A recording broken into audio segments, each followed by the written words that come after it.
Welcome back, everyone, to the next installment of The Letter. We got a spooky scare in the school, and the tremors continue long after the last of my classes have ended.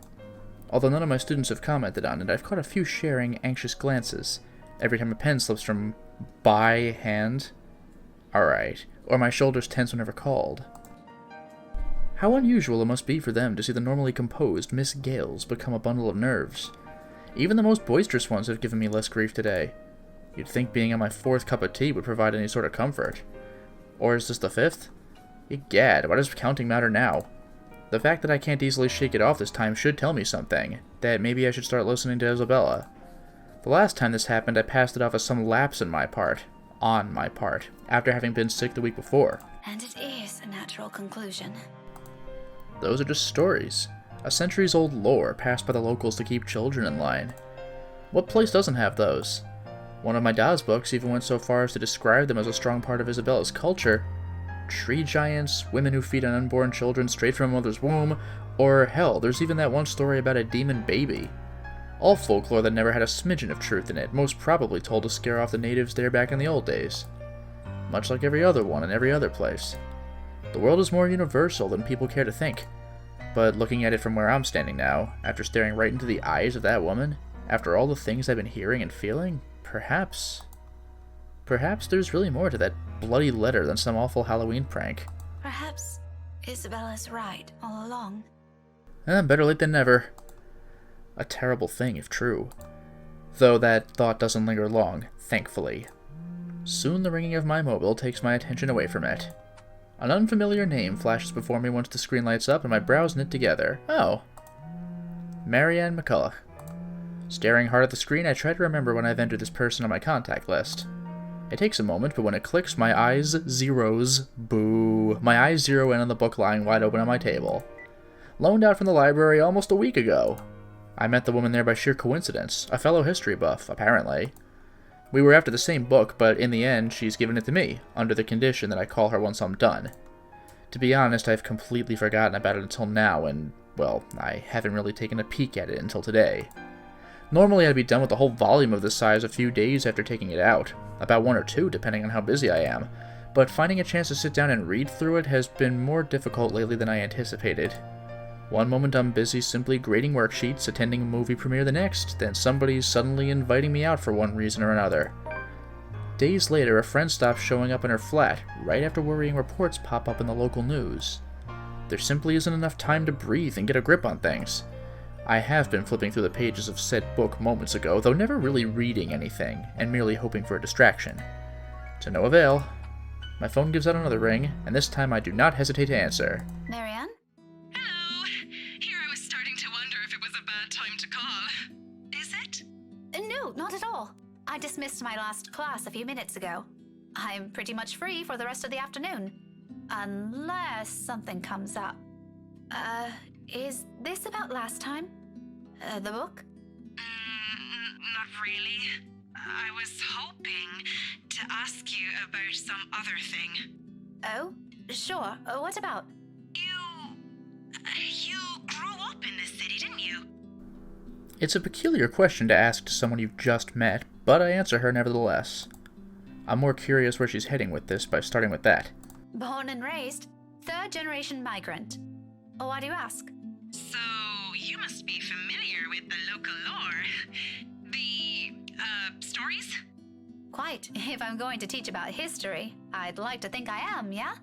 But a family friend would be a better person to ask. If you want, I can contact him for you. No, let's just keep this thing between us, okay? It's nothing too big.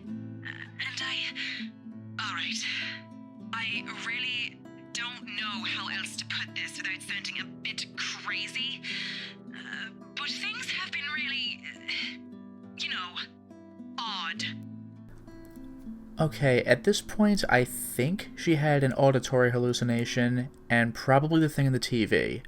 She's not in the cell yet, she wouldn't be this chipper.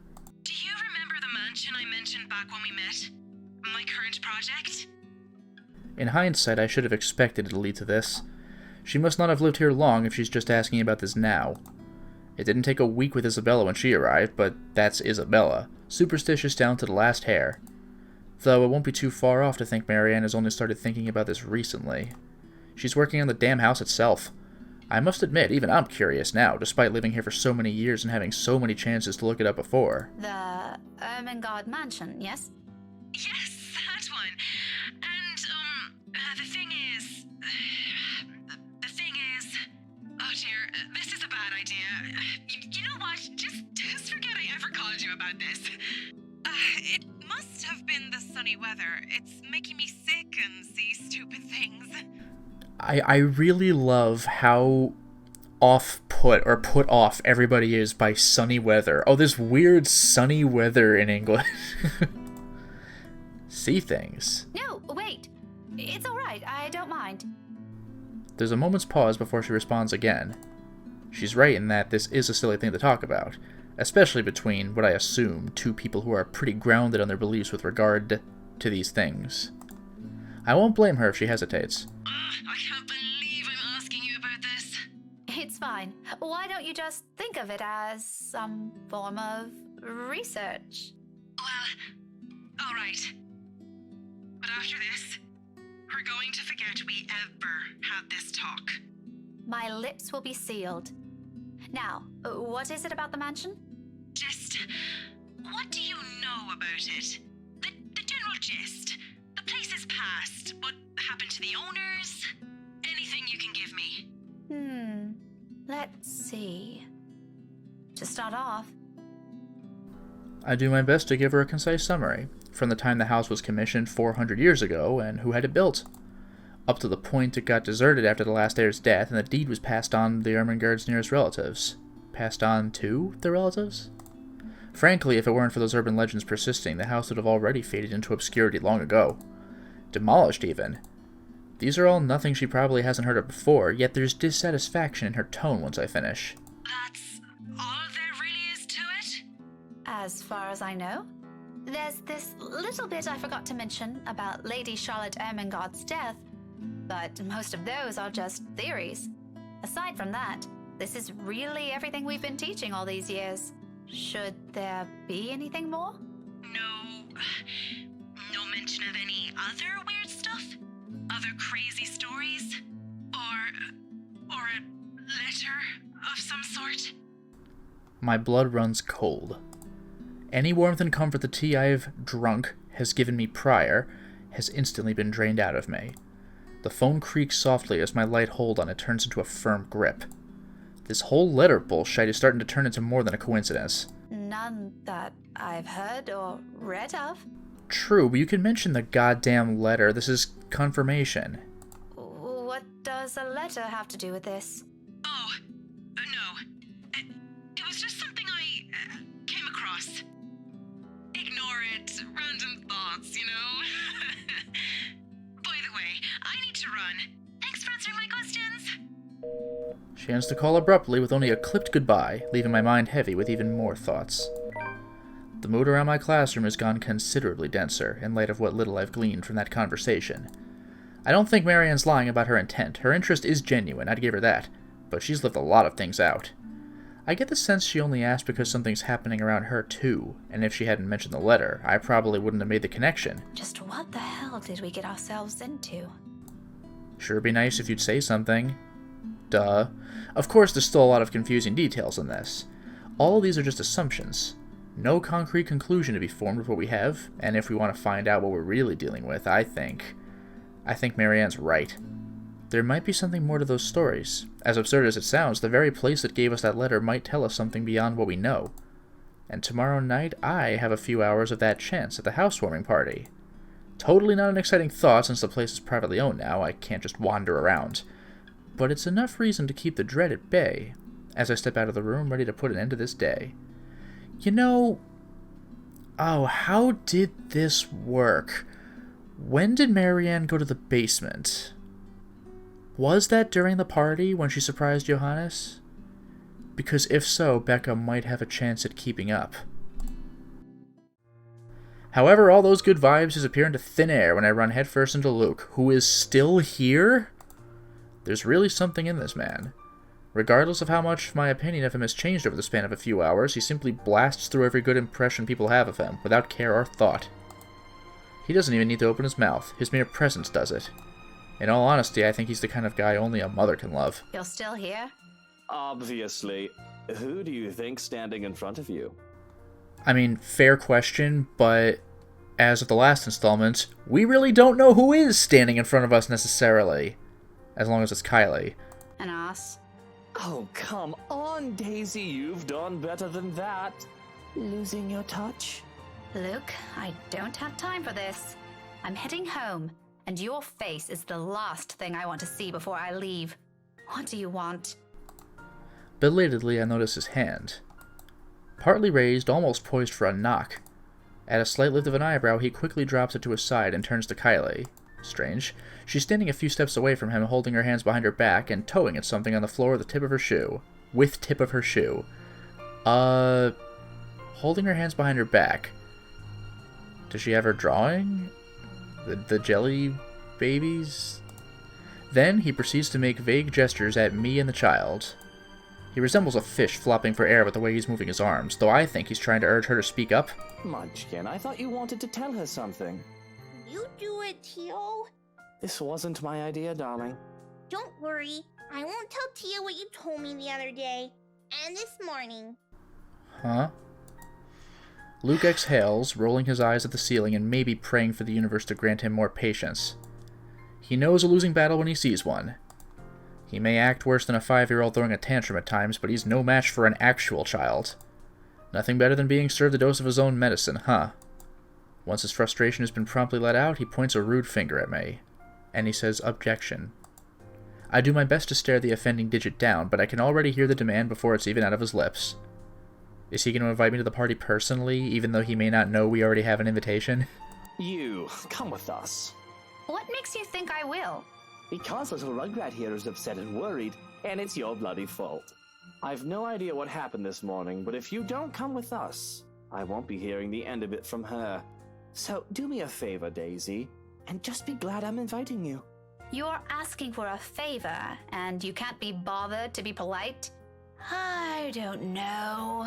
It's been a really busy day for me. I kind of miss my couch. Daisy, you just say yes. A pause follows, almost too dramatic. Afterwards, his face twists into something between a grimace and a smile. As it happens, he appears like he's in a lot of physical pain. You'd think the man is getting an aneurysm by simply being polite. Please? Tio said it'll be his treat. What? I said no such thing, Munchkin. I only agreed to this because you requested it. I'm under no obligation to feed her. I promise we'll be quiet the next time I visit. Damn, she's good with this. Oh, alright, but just one meal, and make it the cheapest. He and Ashton would get along famously on that department. On a different front, the offer of free dinner does sound enticing, however half-heartedly given it is. Mostly because Kylie has wisely put on her puppy eyes, and by the second, I find all my choices slipping away from me. See, Miss Pink? It'll be fun. You don't have to feel sad anymore, okay? Oh, well, My mobile buzzes from my pocket, cutting me mid-sentence, and for a second I'm spared from the act of giving an answer I'll regret either way. Fishing the gadget out, I wave a hand at him and excuse myself. A disgruntled expression is on Luke's face before I turn away. I'd be lying if I said it didn't amuse me. He's as eager to be done with this as I am, but what can I do? Checking, a message from Ashton shows up. Hey Becca, I'll be around Salemwell this evening. Need to meet someone in the area. I might have to drop by yours, why is that hyphenated, and Isabella's place after. See ya. Oh. Just the usual. Unlike what he does to Zachary, Ashton has the decency to let us know when he's dropping by or he's in the area for some business. From the way it's phrased, it sounds to be the latter.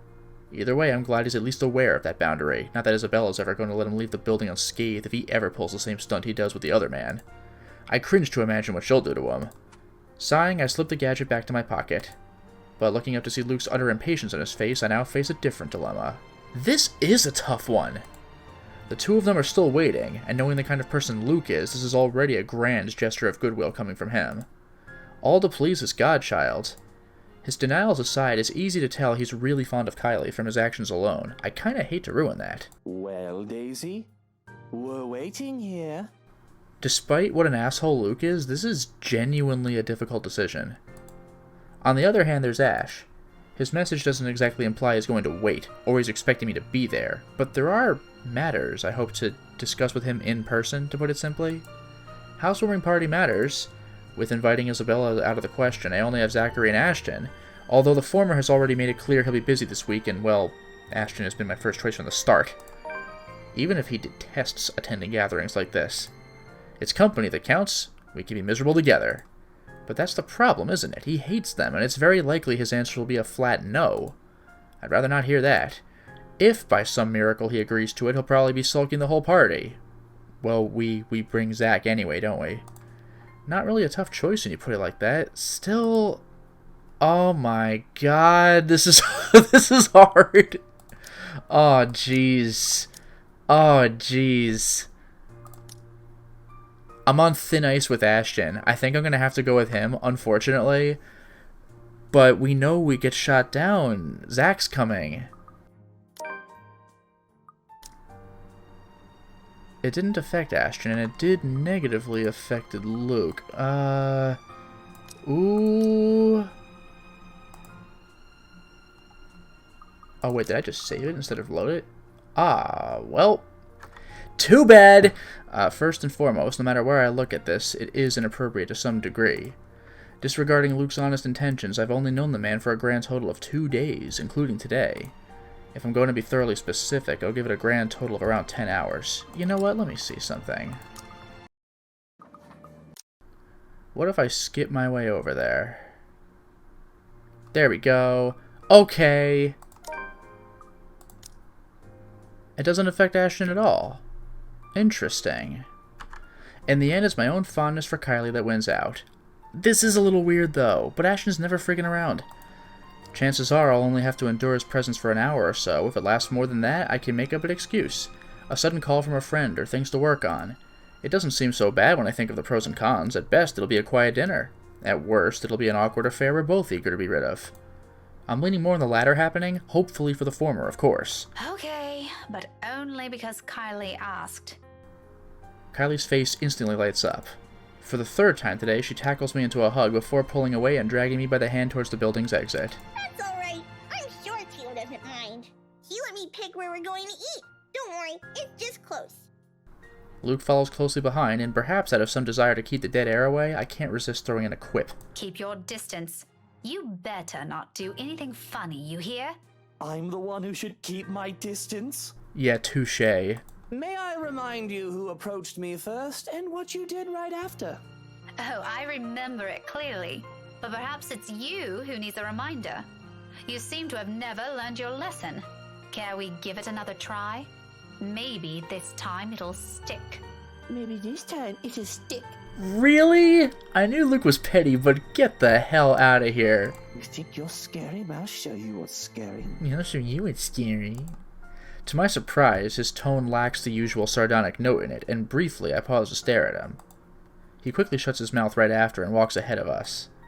All talk and no trousers like the usual, and for the better part of our walk, except for Kylie's excited chatter, we don't speak. God, this is awkward. Somehow I have this strange feeling I'm already getting used to this kind of banter with him. I'm not sure if that's a good or bad thing. And amidst this newfound friendship? Dare I call it that? Ashton's message lays forgotten and abandoned in my pocket. I really do feel bad either way, but this might be beneficial. And Ash is just out of our lives all the time anyway.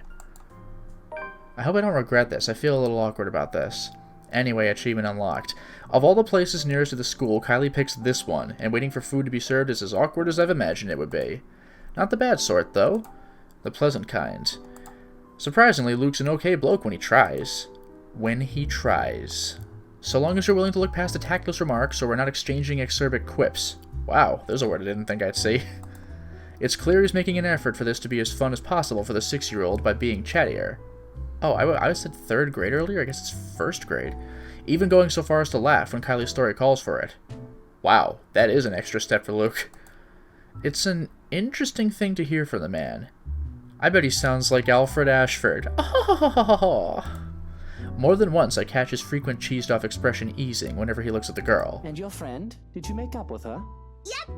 She said she just saw something she didn't like. She didn't accept the jellies, though. Did her friend get spooked by the ghost? Because if that's the case, then why does the letter even matter? This ghost just does whatever the hell it wants. She told me to give it to you instead. She knows you like the red ones too. Very well. Hand it to me later. I'll bring some of them home. I think your Tia would love to have some. It is interesting that as much as Luke does the kind of delivery, when he plays it straight, he actually sounds pretty cool. What a terrible liar. He says he dislikes the idea of having children of his own, but it's easy to see some part of him genuinely wants them. What's stopping him? Once Kylie wanders to the nearby bookshelves after having lost interest in the conversation, however, we both revert back to silence. I wonder if he had an abusive childhood or something, like his dad was like the worst and Luke's like, I don't want that. Like, I don't know. On our own, we have little to talk about, aside from a few questions about the other here and there. At one point, it does veer on local politics and history. He's surprisingly versed with it, that he can hold a decent conversation without throwing a jibe. Nothing too personal is ever mentioned so far, though. It's too early for those, and besides, I don't like him enough to speak of every minute detail of my life. Better keep it strictly between the sounds and the casual repartee. This whole thing already looks and feels wrong on so many levels. I'm quite sure he feels the same. So when another bout of silence hits us and becomes too much, I've taken to finding something else to occupy myself. Toying with my mobile, turning it from hand to hand while we wait for our respective meals. But it'll be a complete lie if I say I'm not waiting for some intervention.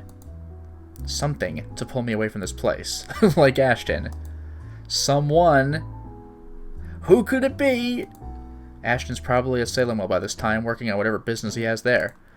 Maybe if I make up an excuse and leave now, I could still catch him? Cut that out. It's distracting. I was gonna say Marianne would have words to say about that, but I guess Luke does too. My hand stills, holding the gadget awkwardly between us, arrested mid-pass by his bored tone. He's been quiet for a long minute now, after complaining about how appalling the tea they're serving here is. Before that, he has whined about how uncomfortable his chair is, and tasteless the decorations they have here. How tasteless the decorations they have here are? Previous to that, he has griped about how dull the place is compared to the one he frequents on the upper-class side of the city. Whatever, dude, you were here getting pissed drunk by choice before. Well, I'm sorry for being a bunch of peasants, your majesty. Figures he'll lose patience soon, having already grumbled about almost everything his eyes can reach. It's just unfortunate he's turned to me now. Why don't you just look somewhere else? I have. I complained about that too. I can't. If I turn elsewhere, I might end up looking at the bobfuck right behind us.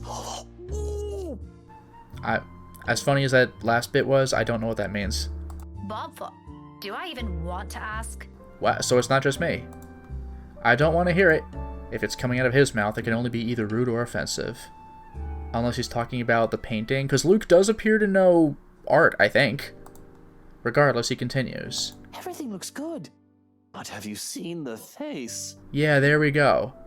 This painting is a butterface. True horror. What is wrong with you? You know, I frown about this in practice, but that mouth needs to be washed out with a particularly potent soap. Preferably by your own mum. A shame she isn't here, For whatever reason, that puts an end to that talk right away. He returns to watching his godchild, who has found a particularly interesting picture book and is now poring over it, while I turn back to my mobile.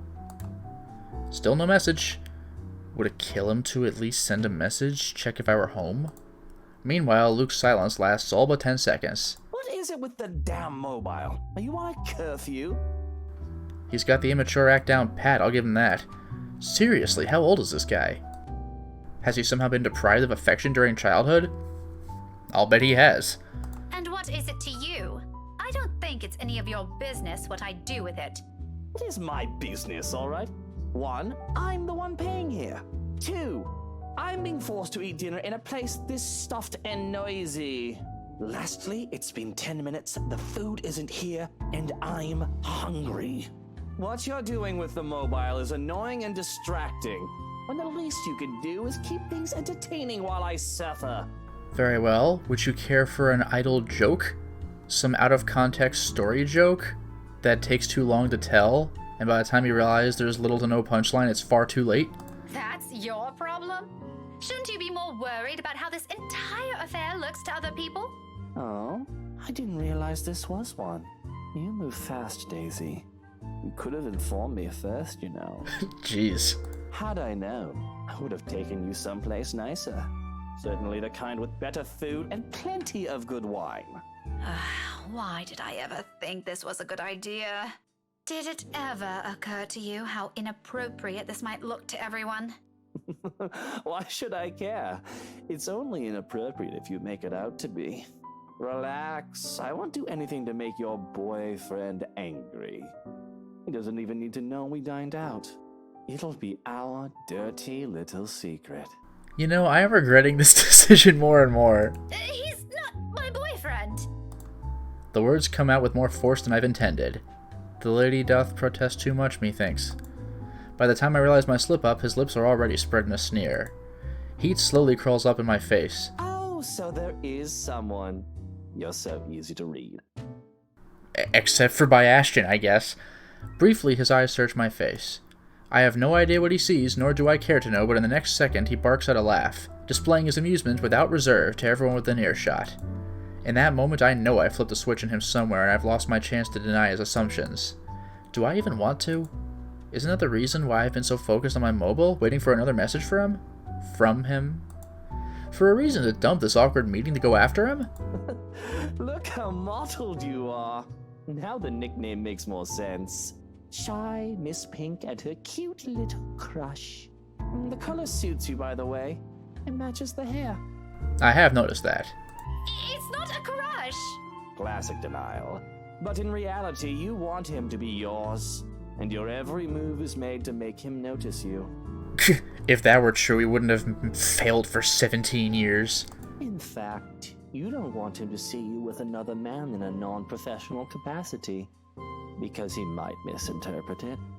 Well, he knows who Luke is. If he saw us with him, he wouldn't think we're dating him, but he would be pissed.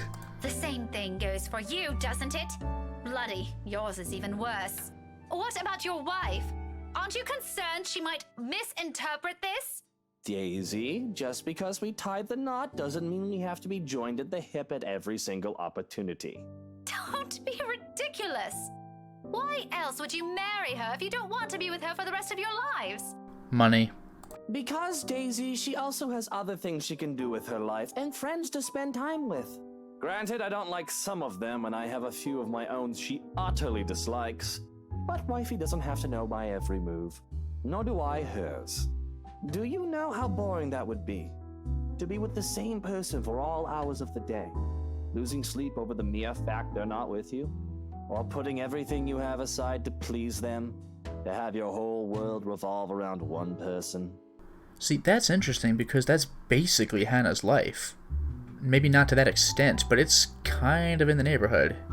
Aren't you just mistaking that for something else? Unlike you, there are other people here who don't share the same jaded outlook you have. Don't lump everyone together just because it didn't work out for you. And you, my dear, are unexpectedly naive. What's so naive about it? If you love each other, wouldn't you want to always see them, be with them, to have them focus solely on you? Maybe you haven't been loved enough. That's gonna cut deep. Oh, it's that kind of thing for you, isn't it? The love is eternal, love is a strong emotion shite. A starry-eyed girl pining for her dashing Prince Charming? What's next? Romantic confessions of love? A grand wedding on the beach? Dozens of spawns running around in some picturesque home in the suburbs? How quaint. Are you also expecting it's going to be sunshine and rainbows after? A happily ever after? Please. What? I never once said... And is all of that such a bad thing to hope for? Woman, I've been married for 7 years, and I'm telling you, it's far from what you have in your pretty red head. Tell me, how long has this song and dance been going for you and your man? Maybe I am mistaken. Oh boy. Averting my eyes from him is all I managed to do. What does his mere 7 years have compared to the 17 I've, quote, had with Ash? It's laughable he thinks those two things are even comparable.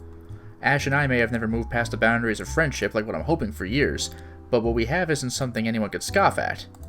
I've always been by his side, endured everything with him. I know him better than anyone. No matter what this man, this complete stranger, says, I know there will always be a place for me beside him. And yet... Come on, Daisy, that shouldn't be too hard. 3, 5, 8, 10, 20. His words easily seep into my heart like sharp daggers, gradually picking apart everything I've ever been sure of. Despite myself, the doubts resurface and my defenses crumble right in front of my eyes. It's no wonder he sees through me, and as expected, he ridicules it. Restrained, low and rumbling, a sharp sound striking the air around us amidst the murmur of people and the soft notes of the music playing over our heads. His shoulders shake, and when his mirth becomes too much even for him, he reaches up a hand and passes it over his face, as if to hold his glee close to him. Lordy bullocks, this is just brilliant. Oh, mother, why do I always keep running into these things? This day couldn't get any better. I think I'm gonna need a stiff drink after this. He dissolves into another peal of laughter, but when it subsides, what he has for me are more words. Scathing, each of them. The urge to run from here has never been this strong. Is everything you said how you plan to act, if that man of yours ever ends up with you? Cling to him? Put him on a bloody pedestal? Let him become the center of your universe? Although with how long this seems to be going on, I think you've already done so. Marriage will just be icing on the top. Like some sort of reward for you, isn't it? For being a good, patient, loyal little girl all this time, never looking at another man. He must have been having a grand time with someone pining over him this long. I'm a little envious, to be honest. Maybe also a little surprised he hasn't suffocated from all your attention yet. Laugh all about it if you want. It's not like you'll ever understand. Luke falls silent. The ridicule in him is gone in an instant, and his eyes meet mine, sharp and imposing. A challenge, but I hold it against him with the same intensity, because if there's something I won't let his opinion trample on, it's this. What does he know? However, he's the first one who looks away, focusing his eyes back to where Kylie is, and for a moment I believe I've won, until he draws in a breath and turns back to me. The words he drops next, though hushed, hang heavily in the distance between us. You're right. I won't. But I do know not to mistake love for obsession, woman. They are not the same thing. It rattles. Out of everything he said tonight, this is the one thing that twinges my heart. Maybe it's in the manner he delivers it, the lack of conceit in his posture, or an underlying insult in the tone he takes. The remark is not meant to cut, merely to express a simple truth. This time it's he, who holds gaze against mine. Another unspoken challenge, and I realized that if this happened minutes before, I'd already have an equally searing retort at the tip of my tongue. There's none. But the anger is there, ringing at my insides, prodding at the uncertainties I've long kept. Isn't it enough? We have the long years we've been together, we have the memories. Whenever he needs me until other people came in between us, I've always been the one there. That dedication and loyalty should mean something, shouldn't it? I mean, as far as we could tell, it means you're a good friend, right? Like, the whole friends group has stood up for each other the whole game. Like, if Ash doesn't get it, freaking make it clear. I've always been sure of it, and that one day he'll see it for what it is. Again, it hasn't been 6 months, it's been 17 years. He's not going to see it. In spite of that, in this minute, under this man's scrutiny, my own heart wavers. Now I struggle to find the words, definitely saving this one. I don't need to answer that, what right do you have? Huh. I don't need to answer that as tacit admission. What right do you have will lower the relationship bar. Self-doubt versus relation... well, what right do you have is still dodging, though. They're both dodging. Let's try the top one anyway. Plus. Should I feel weird that we have by far the best relationship with Luke, above Isabella? However, those are for me to ponder on. This arse doesn't need to hear them, and neither is he entitled to them just because he dished out some profound-sounding life wisdom no one asked for. So, I look away, hoping my own silence would be enough of an answer for him. Well, yeah, but it is. It's the answer he's looking for. And it is, for a moment.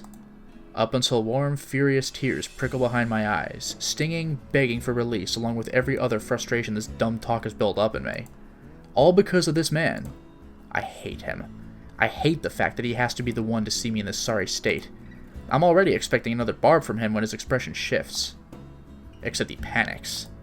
In the span of 3 seconds, his expression changes from indifferent to concerned to utter panic. It would probably have been funny if I weren't so irked by the sight of this glycate bastard. I'll take that as a Scottish expression that I don't understand, but I think I get the idea. Hey, are you crying? Are you going to cry? Stop that right now, woman, or I'll... Will you shut up? He clams up almost before I could finish. Whether this is due to the sudden force in my voice or how I look, I pretend not to think of it. He seems like a deer caught in the headlights with the way he's making himself smaller in his seat. But I'm still pissed. I'm tired, and if I can't punch him, I can at least scream at him. You're an annoying bag of dick, you know that? If I hear another word from you, I'm sewing that bloody mouth shut myself! It does do the trick. Not to the effect I've hoped, but the moment I've snapped at him, the stinging at the back of my eyes melts away, and a strange calm overcomes me. A fragile thing when found in the middle of a busy coffee shop. Nevertheless, it's appreciated considering it doesn't last, immediately broken by the very person that put me in this state with a few awkward pats to my shoulder.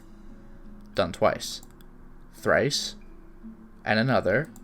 Until my patience runs out again, and I'm pulling out the book from my bag, raising it threateningly over his head. It'll surely dent his skull if it slams down at this height. I'm just thinking, I forgot what character, but I want to say Reverend Lovejoy from The Simpsons, just patting, there. There. Part of me wants to see that, but I restrain myself. He has the good sense to recoil, though. Shortly, he shrinks back to his seat and waves his hand in front of him in a gesture of surrender. Watch that book, woman! I already warned you about your little threats. You don't want to see my brand of angry! He does fold instantly, but I'll bet if he had certain control, his anger probably is pretty scary. Then keep your hands to yourself! Alright, that's it. People these days, I swear you treat them nicely, and this is where it gets me. Yeah, he's been so nice. You're the last person I'd ever want to comfort me, even if we're the only 2 remaining people on Earth. Don't flatter yourself. Okay, have it your way, Daisy.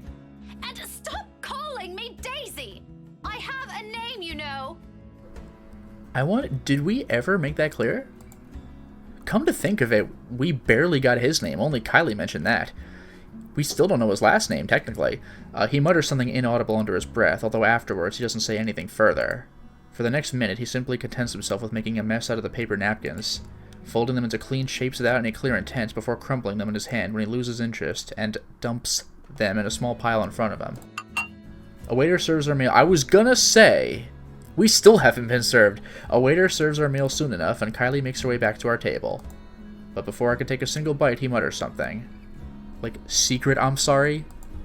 The words spoken in the same tone he's used since morning, all under his breath whenever the honest part of himself would show. Despite my rather confusing opinion of the man, I stop short of shoving food in my mouth to look at him. His eyes are on his food as he speaks, busying himself with cutting a portion of meat on his plate. But what comes out of him only rings true against my ears, above the din of the coffee house. For what it's worth, Rebecca, I didn't ever think that's all there is to you.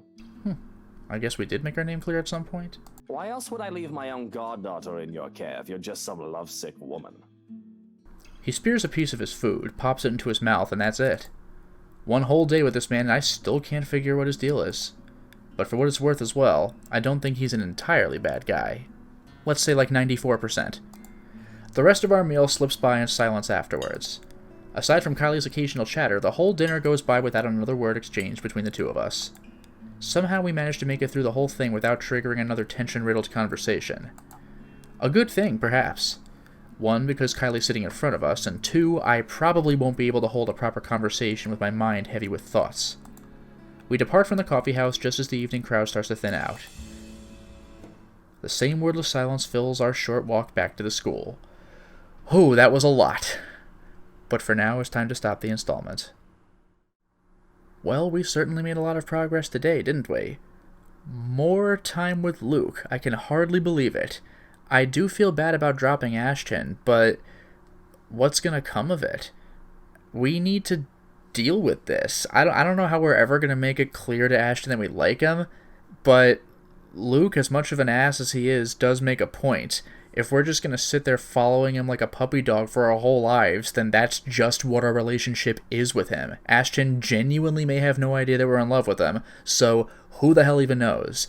But man, it does sting getting that advice from Mr. Jackass. But he does have grains of wisdom in there somewhere. I guess we'll see where this takes us, because apparently our night is not yet over. Until next time, everyone.